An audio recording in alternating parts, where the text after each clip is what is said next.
You never think the moment that unravels your whole life will come in something so ordinary.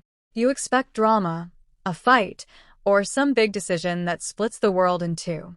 But what if it's not that? What if it's just a glance, a silence that lingers too long, a spark you weren't prepared for? That's what happened to me, and it shook me to my core. My name is Lauren Harper.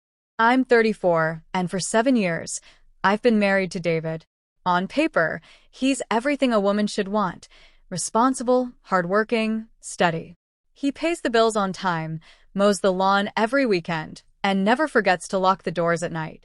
But being married to someone steady isn't the same as being married to someone who sees you. Somewhere along the way, I stopped feeling alive. I looked in the mirror and didn't recognize the woman staring back at me. I thought maybe it was just me. Maybe I was asking for too much. Until Ethan came back. Ethan is David's son from his first marriage. The last time I really noticed him, he was 15, tall but awkward, a quiet kid who kept to himself. We coexisted politely, exchanging smiles at the dinner table, small talk about school. I never thought much of it. But now, at 22, Ethan had grown into a man. A college senior home for the summer, he walked back into our suburban Virginia house with shoulders broad, voice steady, and a confidence that filled every corner of the room. I wasn't ready for the shift. It was a sweltering June morning when it began. David had already left for work, briefcase swinging, his usual quick kiss on my cheek before heading out. I was in the kitchen slicing a peach, still in a loose tank top and shorts, the kind of thing you wear when you think you're alone. I didn't hear Ethan at first, not until he shuffled in holding a drill, his voice still groggy. "Morning," he muttered, rubbing his eyes. He said he was going to fix the loose shelf in the guest bathroom. I smiled, grateful for the distraction. "Thanks, Ethan. Been meaning to get to that." He leaned against the counter, and we fell into easy conversation. Nothing important, just the kind of casual talk that fills a quiet house. But then, the air shifted. I can't explain it except to say I felt it before I saw it. A weight in the silence, like the room was holding its breath. When I glanced at the microwave's dark reflection, I realized his eyes weren't on my face. They lingered lower, unapologetic, steady. My pulse quickened.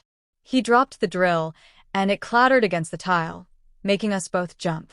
His cheeks flushed red as he bent to pick it up. "Sorry, slipped," he stammered. "No worries," I said, my voice too calm for what I was feeling.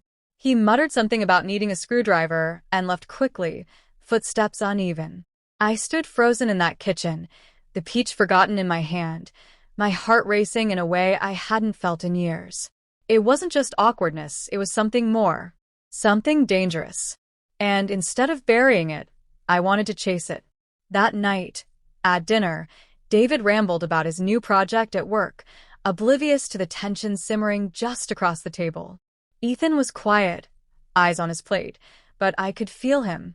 When I asked him to pass the salt, our fingers brushed, and for one sharp moment, the world tilted. He looked up, our eyes meeting, and I swear 1,000 unspoken words passed between us in that heartbeat. Days passed, but it didn't fade. If anything, it grew stronger. One afternoon, the heat was unbearable. David was gone all day for work, and I suggested to Ethan we take advantage of the pool. I told myself it was casual, innocent. He hesitated, then nodded. When I walked out in my teal swimsuit, I felt his eyes on me before I even looked at him. His gaze wasn't obvious, but it was there, heavy, undeniable. I felt powerful, desired, and it scared me how much I liked it.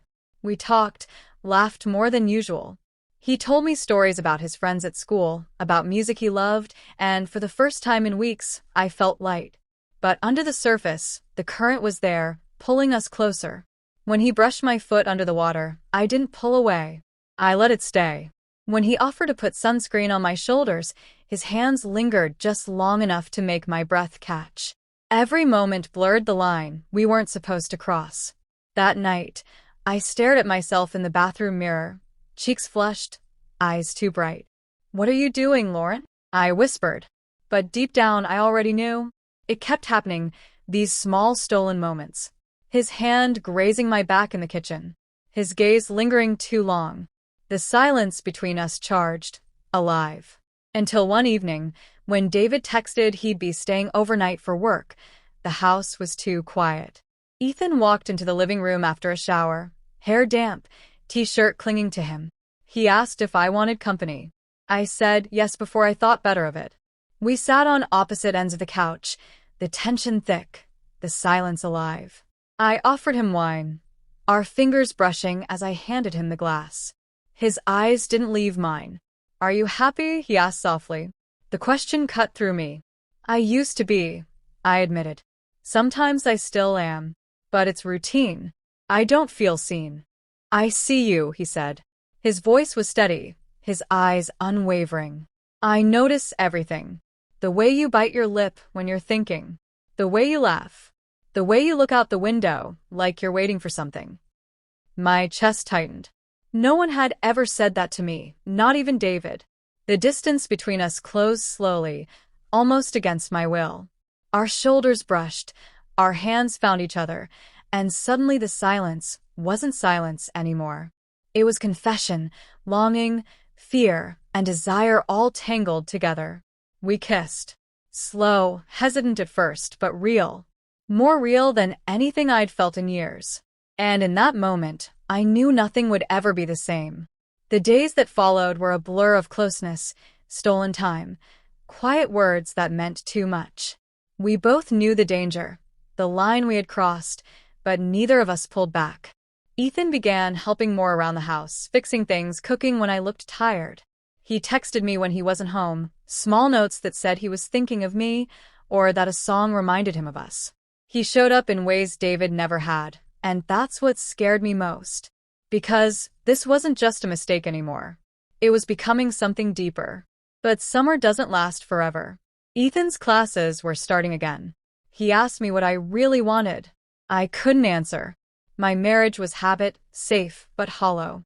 What I had with Ethan was alive, dangerous but undeniable.